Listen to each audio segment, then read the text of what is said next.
नमस्कार विद्यार्थी मित्रो, या अगोदरच्या तासामध्ये आपण नागरी सहकारी बँकांसमोरील ज्या काही समस्या आहेत तर त्या समस्यांसंदर्भात काही मुद्द्यांबद्दल अभ्यास केलेला आहे. तर या अगोदरच्या तासामध्ये मला वाटतं आपण सदोष कर्ज धोरण ही या नागरी सहकारी बँकांसमोरील एक समस्या आहे किंवा एक प्रश्न आहे किंवा तिच्या कार्यातील एक दोष आहे. तर या मुद्द्यापर्यंत आपण माहिती पाहिलेली आहे की या जे काही नागरी सहकारी बँका तर या बँका काय करत असतात तर आपले जे काही सभासद आहेत तर त्या सभासदांना कर्जपुरवठा उपलब्ध करून देत असतात किंवा अर्थसहाय्य उपलब्ध करून देत असतात. परंतु कर्जपुरवठा उपलब्ध करून देत असताना कोणत्या वेळेस कर्ज उपलब्ध करून द्यावं, किती प्रमाणात उपलब्ध करून द्यावं, कोणत्या सभासदाला कर्ज द्यावं, कोणत्या सभासदाला कर्ज देऊ नये, त्या सभासदाची परतफेड क्षमता किती आहे, त्याला किती कर्ज उपलब्ध करून द्यावं, या संदर्भात या नागरी सहकारी बँका कुठल्याही प्रकारचा विचार करत नाहीत. त्यामुळं सभासदांकडून आलेले जे काही अर्ज आहेत तर ते अर्ज ज्यावेळेस संचालक मंडळासमोर निर्णयासाठी ठेवले जात असतात, मांडले जात असतात, तर त्या संदर्भात संचालक मंडळ सुद्धा योग्य वेळी योग्य अशा प्रकारचा जो काही निर्णय आहे तर तो निर्णय घेत नाही. आणि त्यामुळे काय होतं की सभासदांना वेळेवर कर्ज उपलब्ध करून दिलं जात नाही. त्याचबरोबर योग्य सभासदांना योग्य प्रमाणात कर्ज उपलब्ध करून दिलं जात नाही. आणि सभासदाची जी काही कर्जफेड क्षमता आहे तर ती क्षमता लक्षात न घेता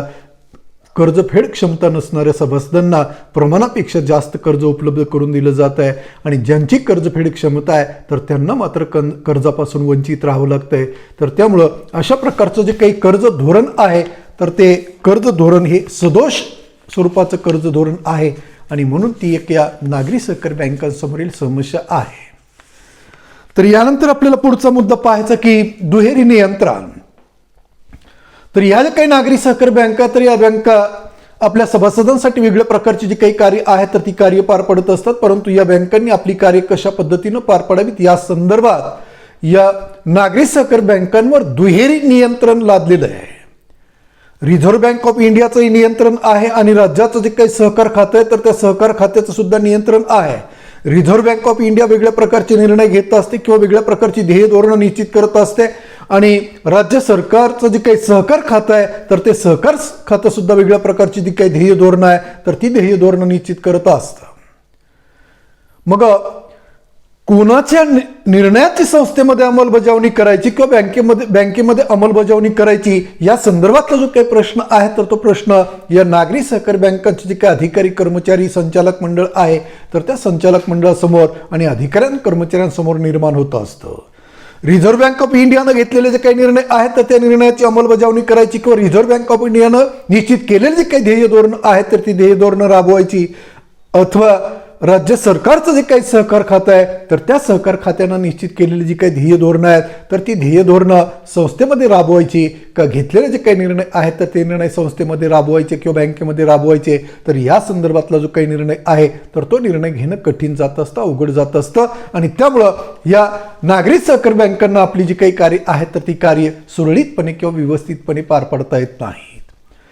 तेव्हा नागरी सहकारी बँकांवर हे जे काही दुहेरी नियंत्रण आहे रिझर्व्ह बँक ऑफ इंडियाचं आणि राज्य सरकारचं जे काही सहकार खातं आहे तर या दुहेरी नियंत्रणामुळं राज्य सहकारी बँका आपल्या सभासदांना आवश्यक असणाऱ्या जे काही सुविधा आहेत तर त्या सुविधा योग्य पद्धतीनं पुरवू शकत नाहीत किंवा योग्य पद्धतीनं आपलं जे काही कार्य आहे तर ते कार्य या बँका पार पाडू शकत नाहीत. त्यामुळं हे दुहेरी नियंत्रण सुद्धा या नागरी सहकारी बँकांसमोरील एक समस्या आहे किंवा प्रश्न आहे. त्यानंतर राजकीय हस्तक्षेप. तर या जे काही नागरी सहकारी बँका तर या नागरी सहकारी बँकांसमोर अनेक वेळा वेगळ्या प्रकारची जी काही ध्येय धोरणं आहेत तर ती ध्येय धोरणं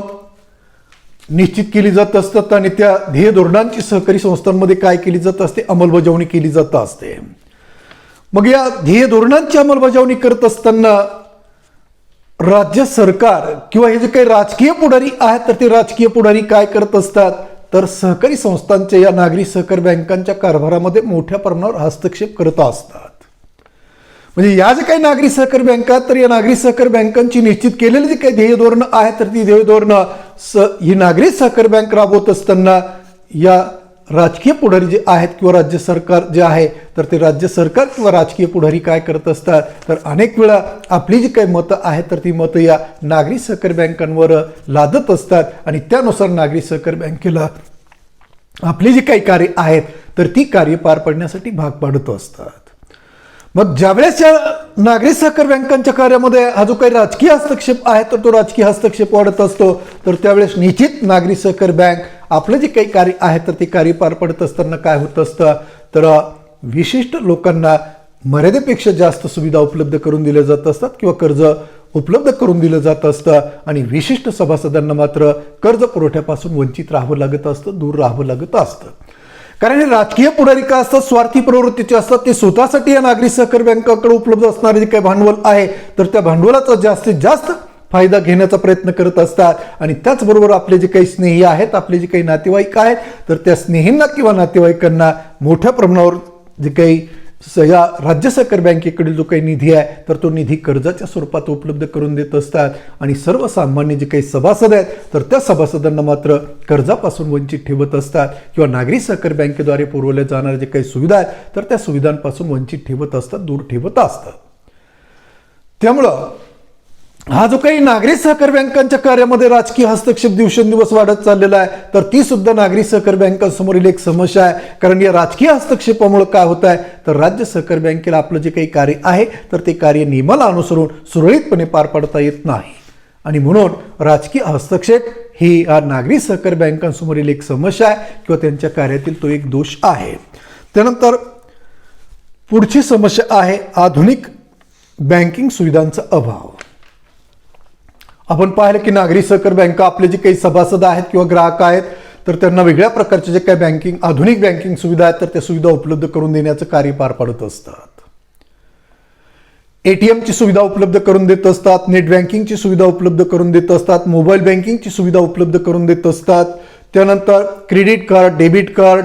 टेली बँकिंग तर अशा वेगळ्या प्रकारच्या जे काही बँकिंग सुविधा आहेत तर त्या सुविधा आधुनिक जे काही सुविधा आहेत तर त्या सुविधा या नागरी सहकारी बँका आपले जे काही सभासद आहेत किंवा ग्राहक आहेत तर त्या ग्राहकांना उपलब्ध करून देत असतात.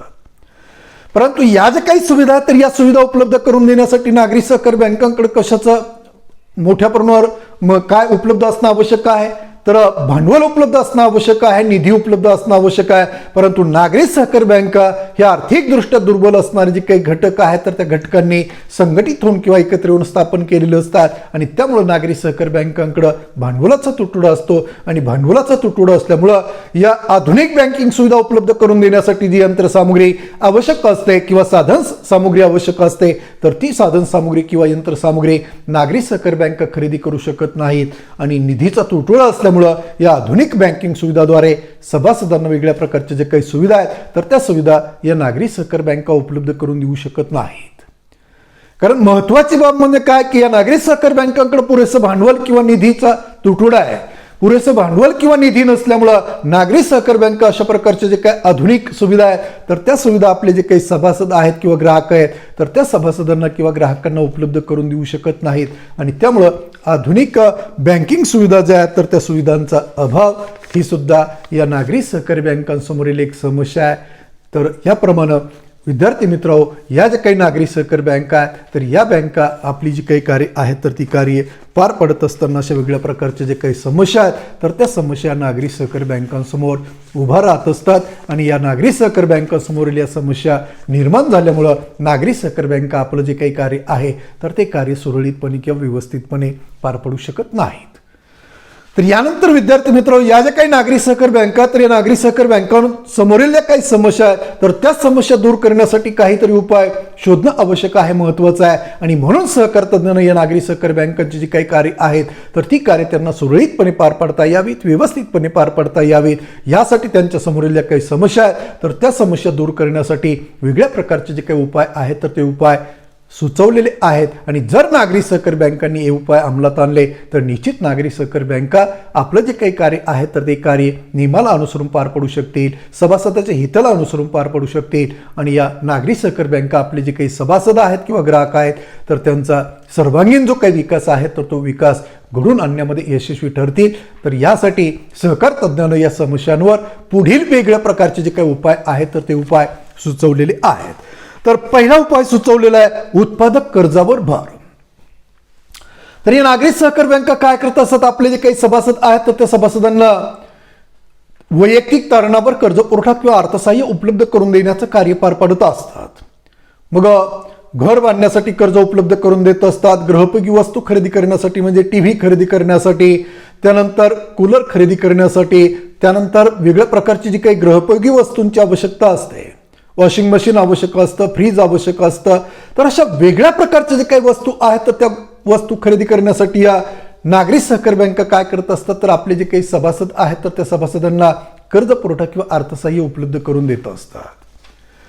परंतु अशा प्रकारची जी काही कारणं आहेत तर त्या कारणासाठी जर नागरी सहकारी बँकेनं कर्ज उपलब्ध करून दिलं, घर बांधण्यासाठी कर्ज उपलब्ध करून दिलं, तर त्यापासून कुठल्याही प्रकारचं उत्पन्न सभासदांना मिळत नाही. फक्त त्याची राहण्याची जी काही सुविधा आहे तर ती सुविधा त्याला प्राप्त होत असते.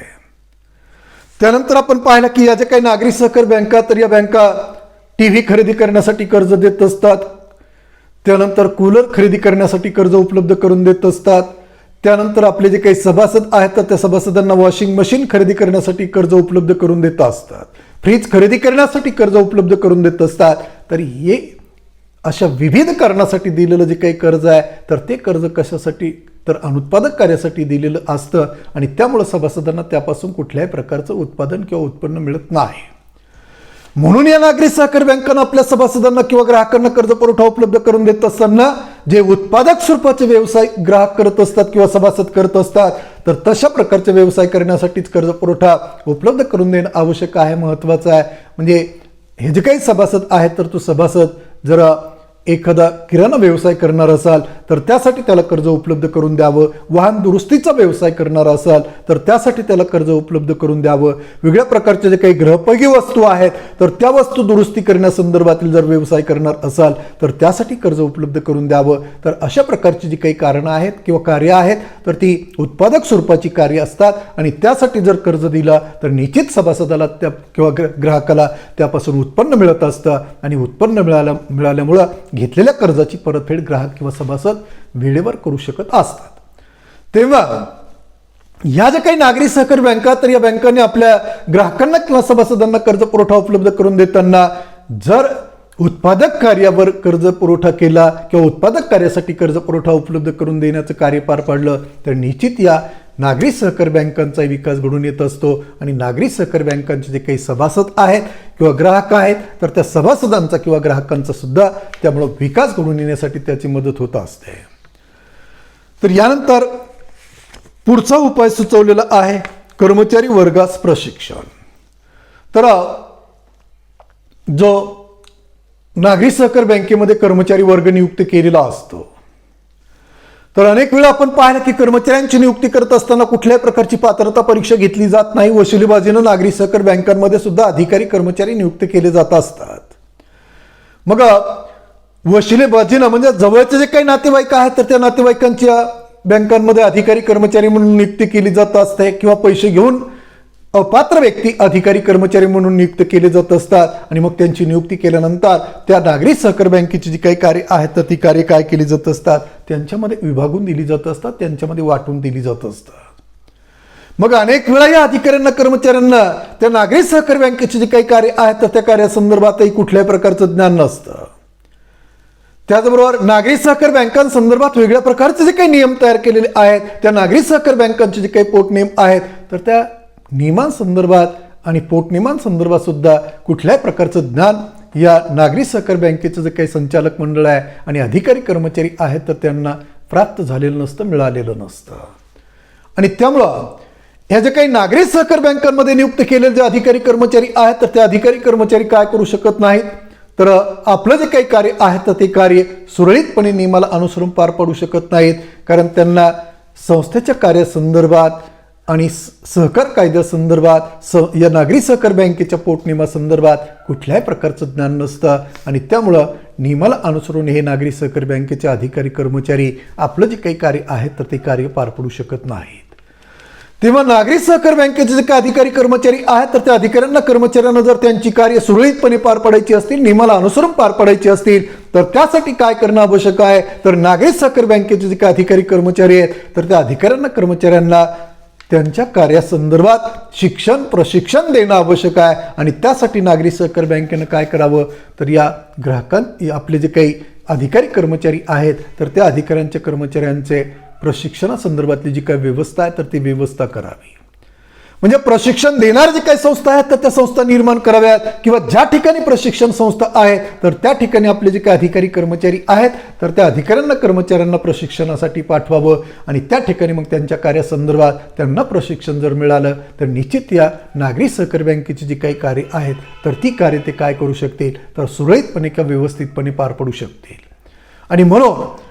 शिबिर या अधिकाऱ्यांची कर्मचाऱ्यांची शिबिरे आयोजित करावीत, मेळावे आयोजित करावीत, सभासदांचे मेळावे आयोजित करावीत, शिबिरं आयोजित करावीत. आणि मग या सभासदांनाही आणि संचालक मंडळाला त्याचबरोबर या नागरी सहकारी बँकेमध्ये नियुक्त केलेले जे अधिकारी कर्मचारी आहेत तर त्या अधिकाऱ्यांना कर्मचाऱ्यांना त्यांच्या कार्यासंदर्भात जे काही शिक्षण प्रशिक्षण आहे तर ते शिक्षण प्रशिक्षण द्यावं. आणि निश्चित अशा प्रकारचं शिक्षण प्रशिक्षण दिल्यामुळं नागरी सहकारी बँका आपलं जे काही कार्य आहे तर ते कार्य व्यवस्थितरित्या पार पाडतील. म्हणजे अधिकारी कर्मचारी आपल्यावर सोपवलेली जी काही जबाबदारी आहे तर ती जबाबदारी कार्यक्षमपणे पार पाडतील. तर त्यासाठी या अधिकाऱ्यांना